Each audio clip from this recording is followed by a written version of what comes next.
अस्सलाम वालेकुम वीवर्स, मैं हूं शफीक और आप देख रहे हैं मेरा YouTube channel medicine information Urdu. तो वीवर्स, आज की वीडियो में मैं आपको प्रवास इन्फ्यूजन के बारे में इंफॉर्मेशन दूंगा। प्रवास इन्फ्यूजन के uses, side effect and doses. आपसे गुजारिश है कि मेरे यूट्यूब चैनल को सब्सक्राइब करें तो नीचे दिए गए बेल आइकन को प्रेस करें ताकि आपको मेरी आने वाली वीडियोस के बारे में मुकम्मल अपडेट्स मिलती रहे। व्यूअर्स, मेरी जो वीडियोस होती हैं ये मेडिकल की फील्ड से तल्लुक़ रखने वाले सभी अफराद के लिए बहुत ही मुफीद होती हैं और इनमें ऐसी इंफॉर्मेशन होती है जिससे आपको काफ़ी हेल्प मिलती है। तो व्यूअर्स, प्रोवास इन्फ्यूजन ये समी फार्मा की प्रोडक्ट है और इसकी कंपोजिशन में है पैरासीटामोल 1000 मिलीग्राम पर 100 ml। पैरासीटामोल को एसिटोमाइनाफिन के नाम से भी जाना जाता है और प्रोवास आईवी इन्फ्यूजन का इस्तेमाल सिर्फ और सिर्फ वेन में लगाने के लिए होता है। गोश्त में लगाने के लिए इसकी IM फॉर्म दस्तयाब है।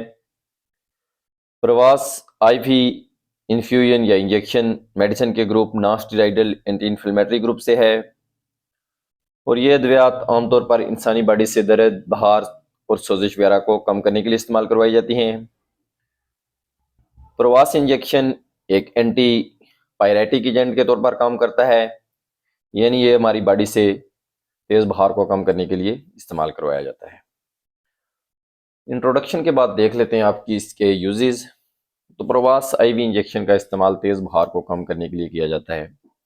ऐसी कंडीशन जब मरीज को 101 फ़ारेनहाइट का फीवर हो यानी बुखार हो तो उसको कम करने के लिए ये आईवी लगाया जाता है, बिल्कुल उसी तरीके से जिस तरीके से किसी मरीज को ड्रिप लगाई जाती है।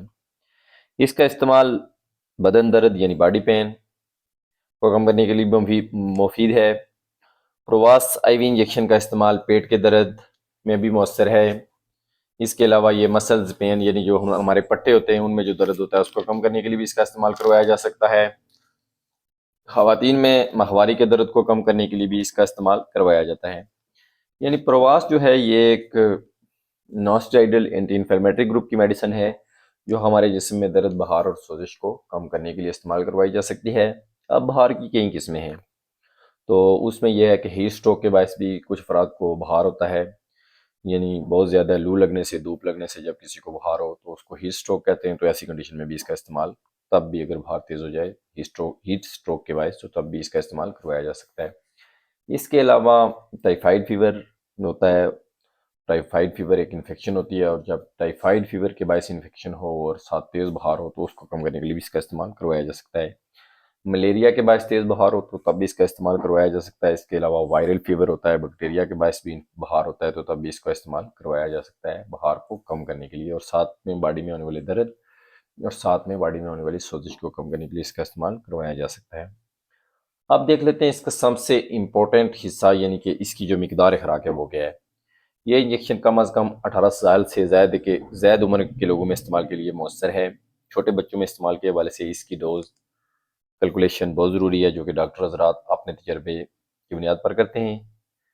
हम बात करते हैं कि जिस्मानी वज़न के हिसाब से 35 किलोग्राम से 50 मिलीग्राम का अगर कोई शख्स है, यानी उसका वज़न 35 किलोग्राम है या उसका वज़न 50 मिलीग्राम किलोग्राम तक है, तो उसको लगाने का ये तरीका है कि इसको 15 मिलीग्राम पर केजी के हिसाब से लगाया जा सकता है। यानी उसको आप 15 मिलीग्राम पर केजी के हिसाब से दे सकते हैं।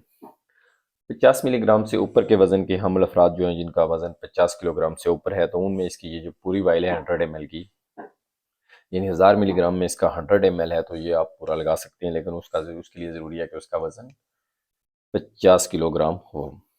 तो ये एक दिन में ज़्यादा से ज़्यादा 4 मिलीग्राम तक लगाया जा सकता है, यानी इसके एक दिन में ज़्यादा से ज़्यादा 4 इंजेक्शन लगाए जा सकते हैं। ओवरडोज की सूरत में मरीज़ को शदीद नोयत के साइड इफ़ेक्ट देखने को मिल सकते हैं।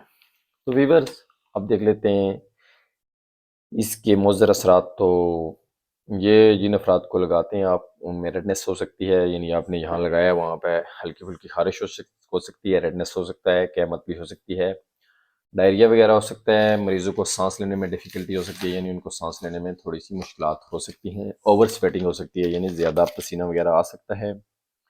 इसके अलावा इसकी खातर हवा कोई साइड इफ़ेक्ट नहीं है। तो वीवर्स, ये इंजेक्शन जब भी आप किसी मरीज़ को दें तो उसके लगाने का ये तरीका है कि आप कम से कम इसकी 100 ml जो है ना वो 15 मिनट में लगाएं, इससे जल्दी नहीं लगाना चाहिए। यानी कि जब भी ये इंजेक्शन लगाए तो कम से कम इसको 15 मिनट में ख़त्म करें, 15 मिनट से जल्दी इसको ख़त्म ना करें। व्यूअर्स, उम्मीद रखता हूँ कि प्रवास आई वी इन्फ्यूजन के बारे में मेरी तरफ से दी गई इन्फॉर्मेशन आपको पसंद है। वीडियो पसंद आई तो लाइक और शेयर कर दें। चैनल पर नए हैं तो चैनल को सब्सक्राइब कर दें। वीडियो देखने का बहुत शुक्रिया। खुदा हाफिज़।